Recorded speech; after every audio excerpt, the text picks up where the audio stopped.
Yuxum çoxdan qaçıb, yata bilmirəm. Hicranı qəlbimdən ata bilmirəm. Yanıram, vüsala çata bilmirəm. Bu nə bəladır, düşmüşəm sevgilim. Qəlbindəki sirri hələ bilmirəm. Qüssə məni boğur, gülə bilmirəm. Gözüm yaşla dolu, silə bilmirəm. Bu nə bəladır, düşmüşəm sevgilim.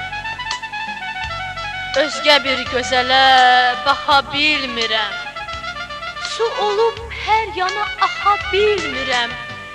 Ayrılıq səddini yıxa bilmirəm. Bu nə bəladır, düşmüşəm sevgilim. Niyə tale məni üzür, bilmirəm. Niyə könlün məndən küsür, bilmirəm. Qəlbim dərdə necə dözür, bilmirəm. Bu nə bəladır, düşmüşəm sevgilim. Qərib eldə mən neyliyim, bilmirəm. Bu dərdimi kimə deyim, bilmirəm.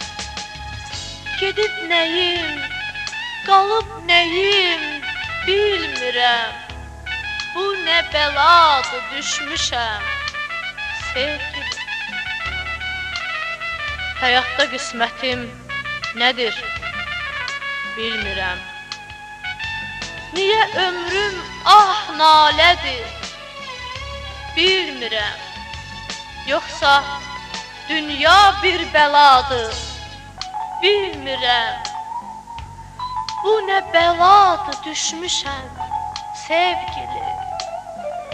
Bu nə bəladır, düşmüşəm sevgilim.